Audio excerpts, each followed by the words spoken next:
Hey guys, so tonight I wanted to show you how to use Pear Deck as a way to go through your lessons and make them more interactive for your students. The first thing you'll need to do is go into Google Slides and you'll need to hit the extensions button and you'll need to click on Pear Deck and open Pear Deck add-on. As you can see over here to the right, it pulls up this screen and then you'll just go to start the lesson. Once you start the lesson, you can do either student paced or instructor paced.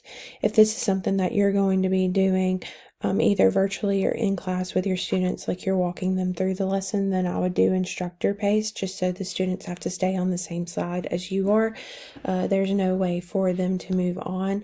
But if this is something that you may do with your substitute as just a learning activity or something for them to do when they're not busy, then you can do it student paced. So I already have it pulled up over here. It'll give you a code for them to log onto. They'll go to this URL and then they will type in this code. So once they type in the code, then they're going to join it and it looks like this for them. So whenever they get on here, they're going to see this. Whatever slide you are on is the slide that they're going to be on. And like I said, they are not able to move on, so they can't do anything without you moving it forward. So once you start, you can go through the slides and once you're wanting them to answer questions, then it'll pull it up on theirs for them, like you saw on the other screen. If I go back, when it asks them questions that you want them to answer, you have to add it on there in the beginning, but it'll tell you students are going to write their response and then they write their response right here.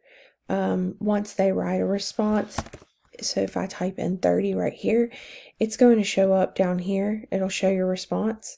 You can lock their screens so they're unable to type in a bunch of different answers, because sometimes you will have that problem where students will type in a bunch of answers and they can be silly. So if you wanted to stop them from being silly and writing multiple answers, then you can lock their screen and unlock their screen. You can also hide the responses.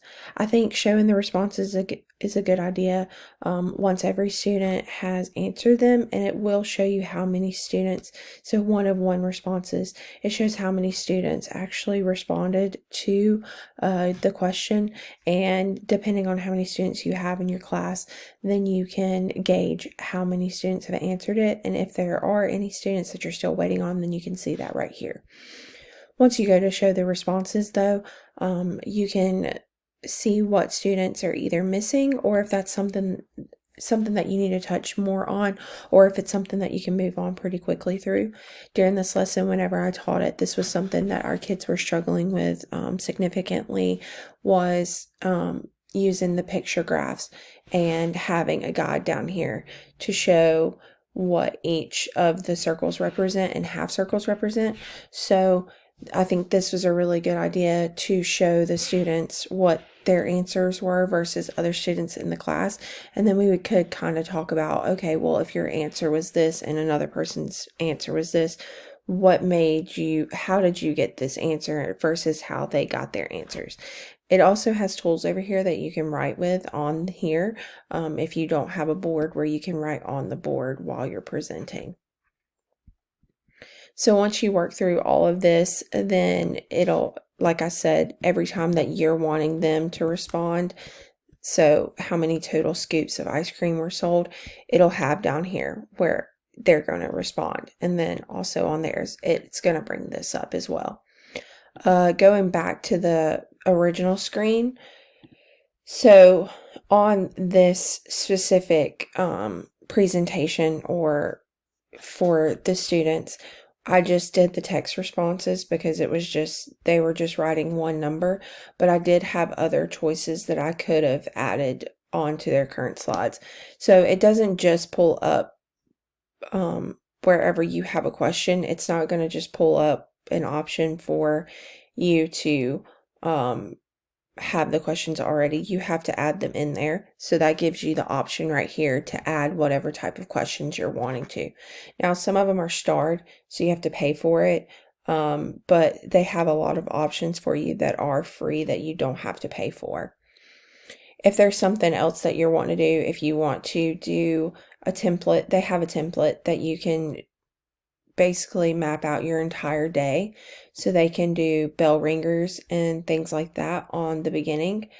And you don't really have to think of questions or anything like that. So you can just add whatever you need to on these slides. And then they have different options for you to do check-ins during the lesson as well. A stretch break, you can add that in there, especially for the lower age groups.